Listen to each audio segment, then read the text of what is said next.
Swastiastu. Om Awigena-mastu Namasidam. Om Anubadrah Karta Wiyanto Wiswata. Semoga pikiran yang baik datang dari segala arah. Perkenalkan, kami dari kelompok 2. Kami dari Sekolah Tinggi Agama Hindu Kendari. Di sini kami akan mempresentasikan sebuah kajian ilmiah tentang Pancasila. Sebelum itu, saya akan memperkenalkan nama anggota saya. Perkenalkan, nama saya Gede Putu Mutapa selaku moderator.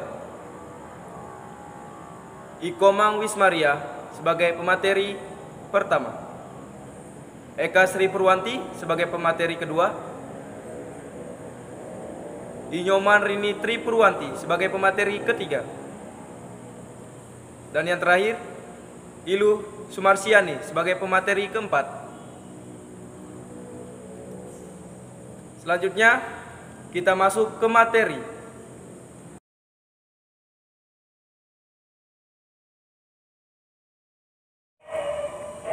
Materi pertama akan dibawakan oleh Nikomang Wismaria.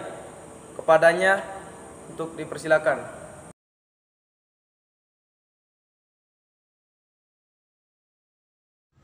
Pengetahuan ilmu empiris dan filsafat. Ilmu empiris fokus pada gejala alam dan gejala sosial.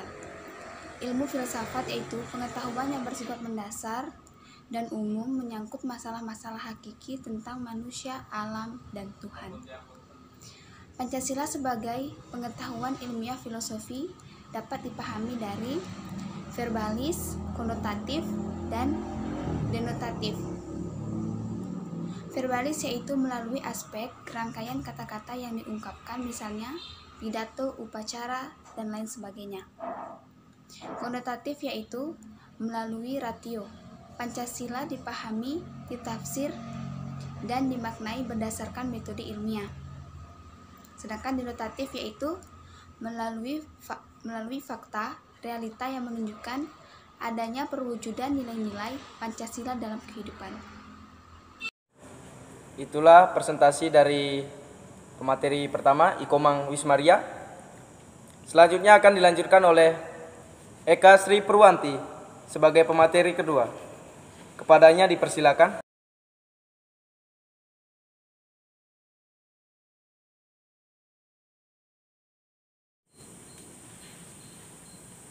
Terima kasih atas kesempatan yang telah diberikan kepada saya.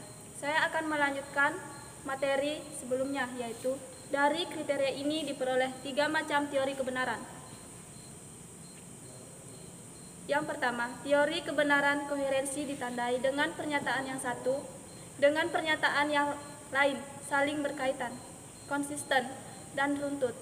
Pernyataan yang satu dengan yang lain tidak boleh bertentangan, kebenaran korespondensi antara pernyataan dan kenyataannya.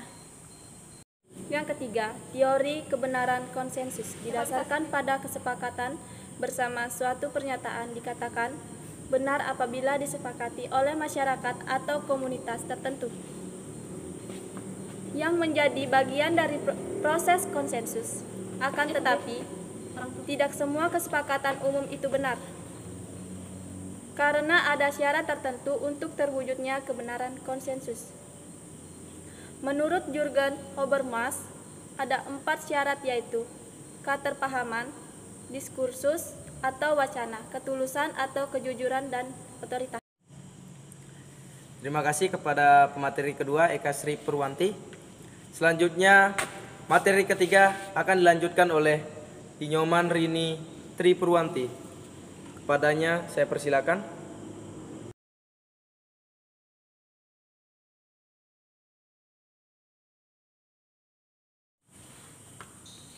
Terima kasih atas waktu yang telah diberikan kepada saya.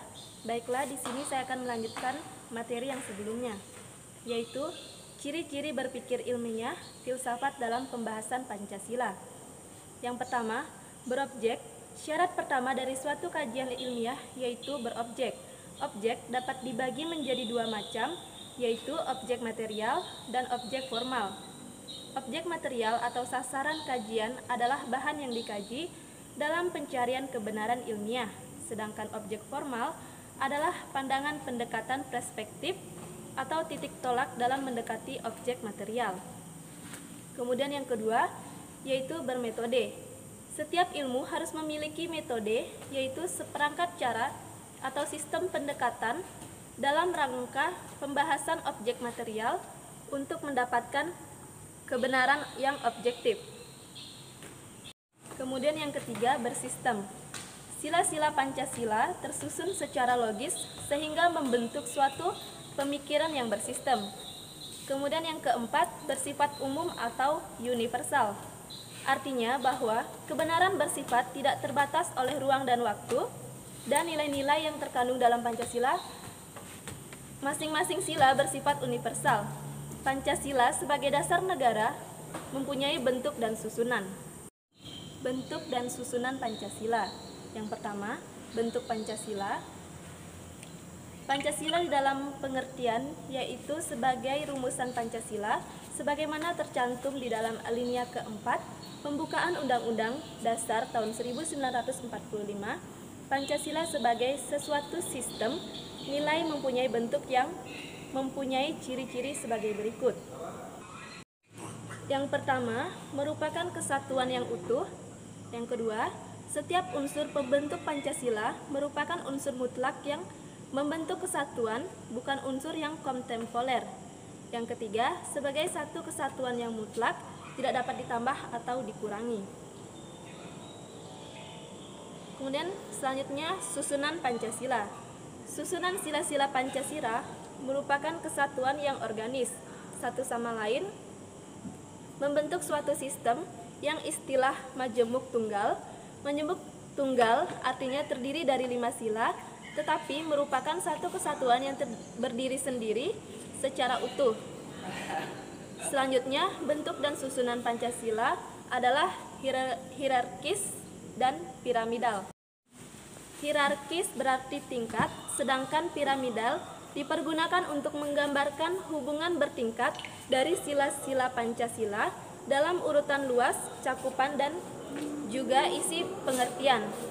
Pancasila sebagai satu kesatuan sistem nilai juga membawa implikasi bahwa antara sila yang satu dengan sila yang lain saling mengkualifikasi. Hal ini berarti bahwa antar sila yang satu dengan sila yang lain, sila memberi kualitas, memberi bobot isi. Terima kasih kepada pemateri ketiga yang sudah memaparkan materinya. Selanjutnya, materi keempat dilanjutkan oleh Nilu Sumarsiani. Kepadanya dipersilakan.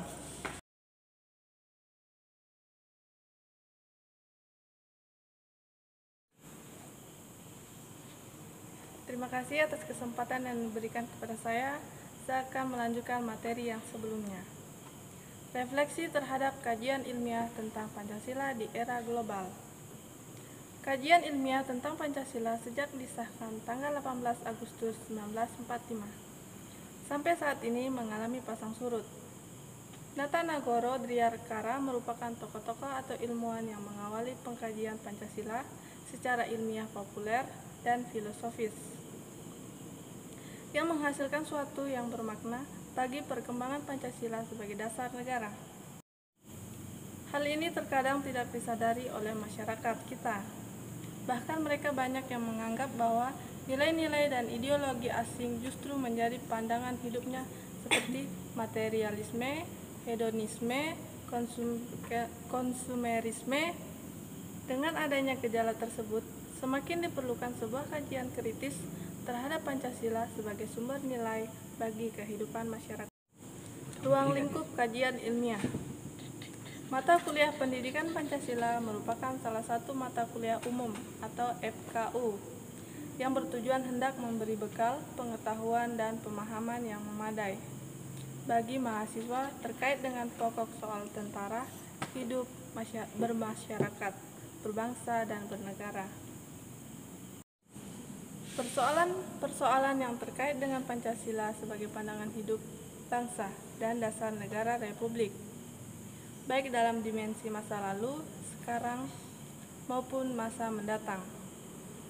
Atas dasar kemampuan yang demikian, Kompetensi lulusan pendidikan Pancasila adalah seperangkat tindakan intelektual penuh tanggung jawab sebagai seorang warga negara dalam memecahkan berbagai masalah dalam hidup bermasyarakat, berbangsa, dan bernegara dengan menerapkan pemikiran yang berlandaskan nilai-nilai Pancasila. Terima kasih atas kesempatan yang diberikan kepada Nilus Marsiani, pemateri keempat. Selanjutnya, saya akan memberikan tambahan sedikit. Kalian pasti pernah bertanya, apa sih itu Pancasila? Nah, di sini saya akan menjelaskan pengertian Pancasila. Arti Pancasila berasal dari bahasa Sanskerta atau kasta Brahmana. Sedangkan menurut Muhammad Yamin, dalam bahasa Sanskerta memiliki dua macam arti secara lesikal, yaitu panca, yang artinya lima atau sila. Vokal pendeknya yang artinya batu sendi, alas, ataupun dasar. Jadi, Pancasila itu adalah 5 dasar negara Indonesia. Demikianlah tambahan saya tadi sedikit. Selanjutnya kesimpulan. Kesimpulannya, ada syarat-syarat tertentu yang harus dipenuhi sehingga pengetahuan itu dapat dikatakan sebagai suatu ilmu, yaitu berobjek, bermetode, bersistem, dan bersifat umum ataupun universal. Pancasila adalah dasar filsafat negara Republik yang secara resmi disahkan oleh PPKI pada tanggal 18 Agustus 1945 dan tercantum dalam pembukaan Undang-Undang Dasar 1945. Diundangkan dalam Berita Republik Nomor 7 bersamaan dengan batang tubuh Undang-Undang Dasar Republik Indonesia. Demikianlah hasil presentasi kami tentang kajian ilmiah Pancasila. Kurang lebihnya kami minta maaf sebesar-besarnya. Kami akhiri dengan Parama Santi. Om Santi Santi Santi Om.